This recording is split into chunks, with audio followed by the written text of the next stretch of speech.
Hey, we're nearing the end of the 1-year trial period that the leadership board set for our experiment with the different model that we're doing this year with MMCs.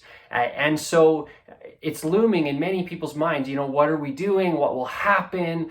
Will we carry on? Will we go back to weekly worship gatherings, etc., etc.? And I want you to know, first of all, that your leadership board talks about this every time that we meet. And we're praying about this and we're wrestling with this. And we're here to tell you about, or I am on their behalf, am telling you about the plan going forward. First, we want to invite you, if you aren't already, to be praying.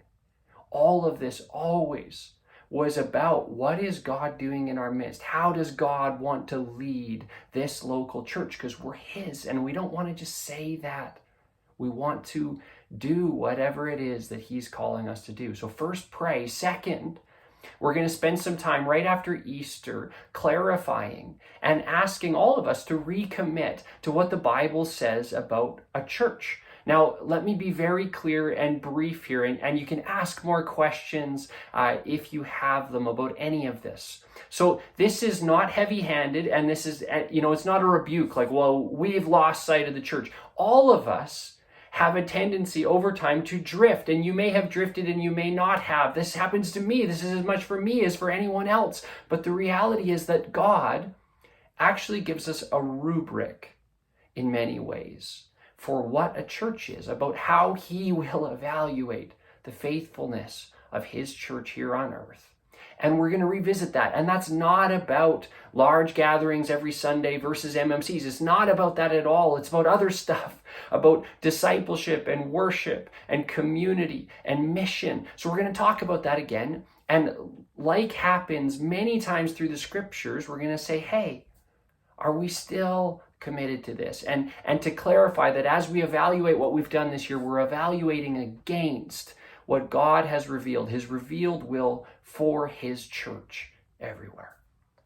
Again, this is not about MMCs at this point. Step 3 of the process is that we're going to communicate and we're going to tell stories and we're going to try to close the gaps between what people know and what they don't know. And we're going to talk about the best of what's happened this year, and we're going to talk about the worst of what's happened this year.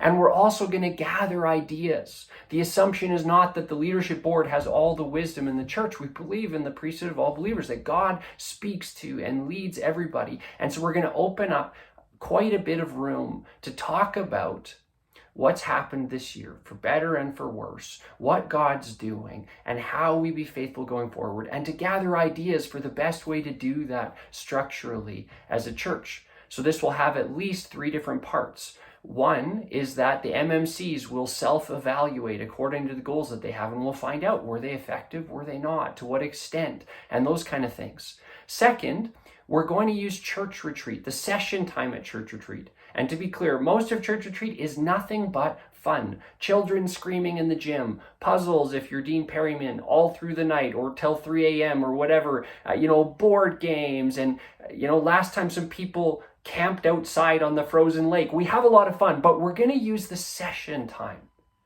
to talk about where we've been and to tell stories and to close communication gaps.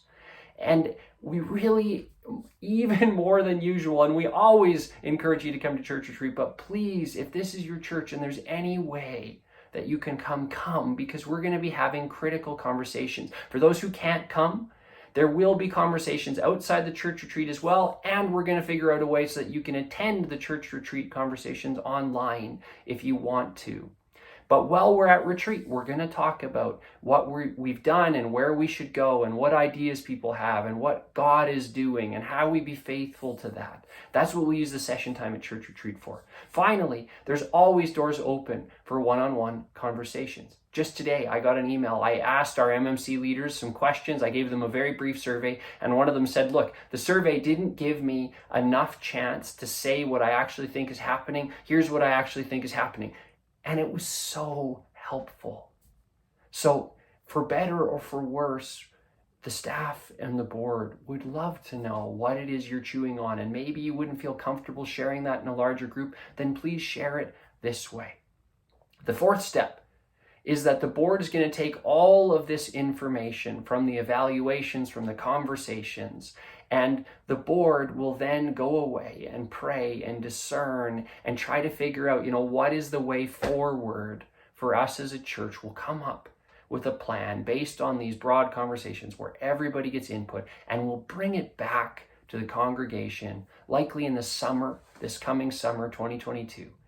And those who are members will vote on it, and everyone will discuss it. But the board will bring back a plan.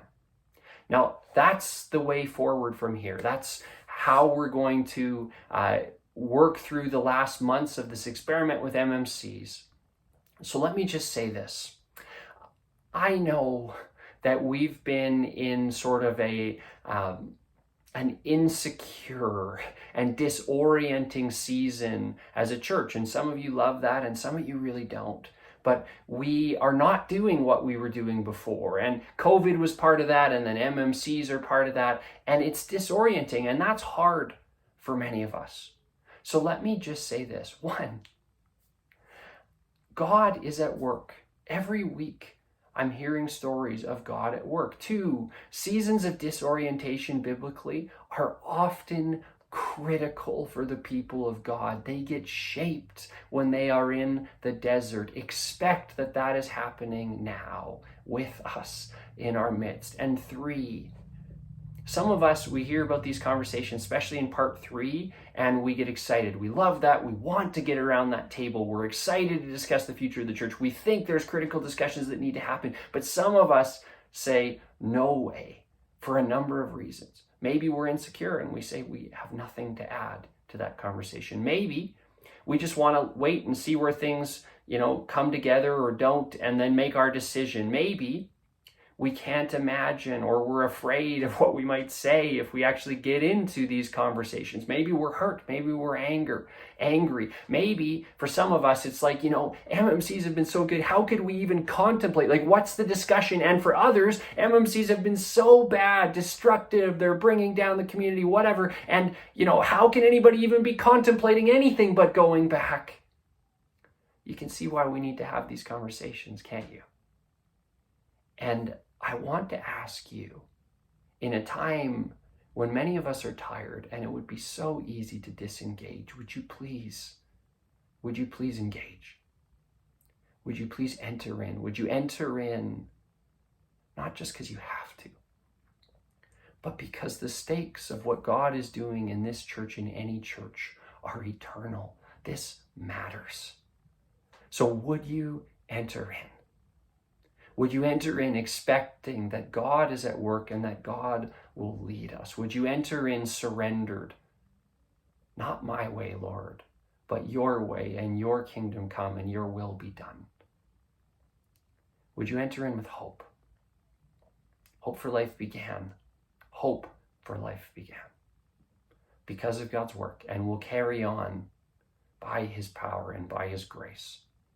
That's where we're going from here. If you have questions, let's talk. Sign up for retreat. And pray. Might God's will be done in our midst.